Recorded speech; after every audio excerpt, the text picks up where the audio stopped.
हमारे जीवन में हमारी सबकी कुछ जरूरतें होती हैं। हमारी जरूरत है हमें एक नया घर मिल जाए, हमारी जरूरत है हमारा नया काम लग जाए, हमारी जरूरत है एक बंद दरवाजा खुल जाए, हमारी जरूरत है हम परमेश्वर के पास पहुंच जाए।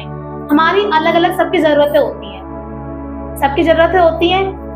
तो उन जरूरतों को पूरा करने के लिए हम क्या करते हैं? परमेश्वर से प्रार्थना करते हैं, लेकिन कब करते हैं? जब हमारे पास विपत्ति आ जाती है, जब हमारे पास परेशानियां आ जाती हैं, जब हम सोचते हैं कि भाई अब हमारे पास विपत्ति है, तो हम क्या करते हैं? परमेश्वर से प्रार्थना करने लगते हैं, उपवास करने लगते हैं, अपने भजन गाने लगते हैं, परमेश्वर को तब समय देने लगते हैं। कब? जब विपत्ति आती है और सोचते हैं कि आज हम प्रार्थना कर रहे हैं तो आज ही और अभी ही परमेश्वर हमें उत्तर दे दे। हम से ही सोचते हैं कि अगर हम प्रार्थना कर रहे हैं तो आज अभी मुझे परमेश्वर उत्तर दे दे, और नहीं मिलता है तो हम सोचते हैं पता नहीं परमेश्वर हमारी प्रार्थना क्यों नहीं सुन रहा है। हम तो प्रार्थना कर रहे हैं लेकिन परमेश्वर क्यों नहीं सुन रहा है, हम यही सोचते हैं हमेशा। क्यों सोचते हैं? क्योंकि हमारा विश्वास परमेश्वर पर नहीं होता है। क्यों नहीं होता है? क्योंकि हम लगातार ना तो प्रार्थना कर रहे हैं, ना हम उसके पीछे चल रहे हैं, ना हम उसके साथ साथ चल रहे हैं, ना उपवास कर रहे हैं, ना उसके बारे में जान रहे हैं, ना उसकी संगति कर रहे हैं। क्यों? इसीलिए हमें पता नहीं चलता। इसीलिए हम परमेश्वर के पीछे तो चलते हैं लेकिन उसे समय नहीं देते, और इसलिए हमारे पास विपत्तियां आती हैं, परेशानियां आती हैं, इसलिए हमारी प्रार्थनाओं को देर से सुना जाता है। यही होता है हमारे साथ। तो हमें सबसे पहले क्या करना चाहिए? परमेश्वर को खुश रखना चाहिए। अगर परमेश्वर खुश है तो सब कुछ अच्छा है हमारे जीवन में। इसीलिए यशाया 42 का 1 में लिखा है,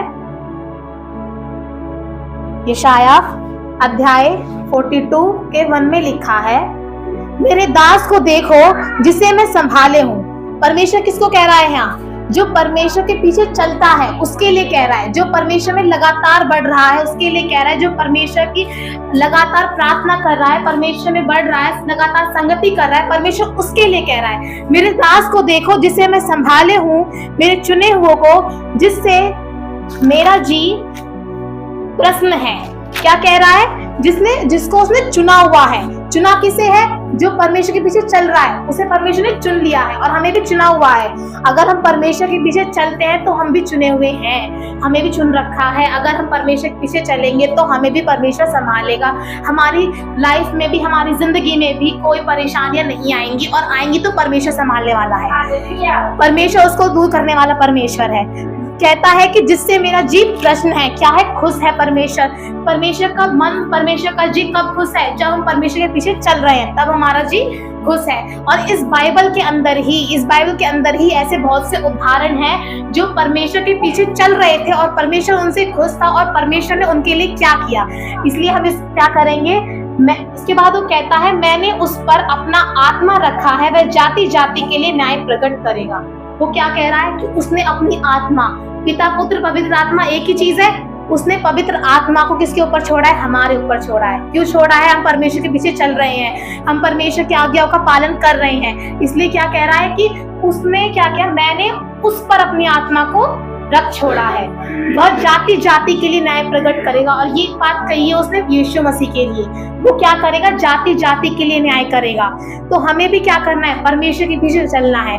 तो मैं एक उदाहरण लेना चाहूंगी इस बाइबल से ही, कि परमेश्वर कब खुश रहता है, किससे खुश रहा परमेश्वर, और उसने जिससे वह खुश रहा उसके लिए उसने क्या किया। उत्पत्ति की किताब 6 अध्याय।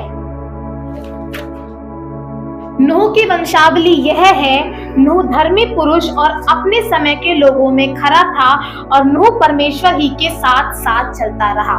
तो यहाँ किसके बारे में कह रहा है? वो क्या, किसके लिए बात हो रही है? नूह के बारे में बात हो रही है। नूह कौन था?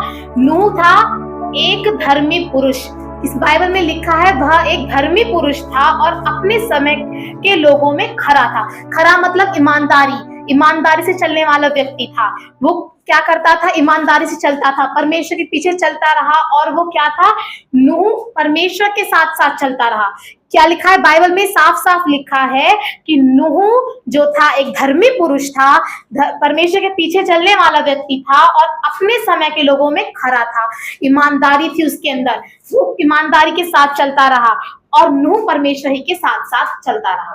चलता था नहीं, चलता रहा, यानी कि अब तक भी, मतलब जब तक परमेश्वर था वो साथ चलता रहा। उसने परमेश्वर का साथ नहीं छोड़ा, विपत्ति के समय नहीं छोड़ा, उसने कभी परमेश्वर का साथ नहीं छोड़ा।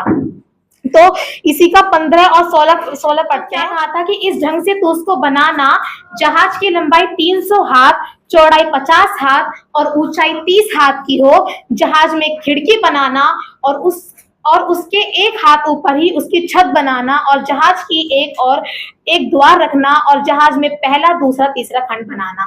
तो जब परमेश्वर उसे ये कह रहा था कि तू ऐसा बनाना, इसमें ये करना, इतना चौड़ा रखना, इतना लंबा रखना, इतना इतना भारी रखना, मतलब इतने खंड बनाना, तो परमेश्वर से वो सवाल कर सकता था कि मैं ऐसा क्यों करूं, मैं इतने खंड क्यों बनाऊं मैं इतने खंड। पर उसने सवाल नहीं किया, वो परमेश्वर के साथ साथ चलता रहा और उसने परमेश्वर के साथ कोई भी सवाल नहीं किया। तो हमारा विषय था कि परमेश्वर हमारी प्रार्थना कब सुन रहा है, जब हमारा विश्वास हो। पहला, जो हमारा विश्वास हो, या फिर जब हम परमेश्वर में लगातार बढ़ रहे हो। तो लगातार हम नहीं बढ़ पाते हैं, इस वजह से परमेश्वर हमारी बातों को, हमारी प्रार्थनाओं को नहीं सुन पाता है। अगर हम परमेश्वर में लगातार आगे बढ़ते रहेंगे तो परमेश्वर हमारी बातों को भी सुनेगा, हमारी प्रार्थना को भी सुनेगा और उत्तर भी देगा। और परमेश्वर यदि कोई देरी कर रहा है, यदि वो उत्तर नहीं दे रहा है, तो इसमें भी परमेश्वर की एक योजना होगी। परमेश्वर की कोई योजना होगी कि अब मैं उत्तर नहीं दूंगा, कुछ समय बाद उत्तर दूंगा। परमेश्वर की भी कुछ योजना हो सकती है। हम ये तो है नहीं कि हम ही सिर्फ प्रार्थना कर रहे हैं तो अभी के अभी उत्तर मिले, ऐसा नहीं होगा। परमेश्वर की भी कुछ योजनाएं होती हैं, वो भी कुछ सोच कर ही कुछ ऐसा करता है। सो परमेश्वर के साथ साथ अगर हम चल रहे हैं, प्रभु की आज्ञाओं को मान रहे हैं, तो परमेश्वर हमारे साथ साथ है और हमारी प्रार्थना को सुनेगा। तब हमारी प्रार्थना को सुनेगा क्योंकि हम साथ साथ हैं, और हमारे ऊपर विपत्ति भी बहुत ही कम आएंगी क्योंकि परमेश्वर के साथ साथ हम हैं।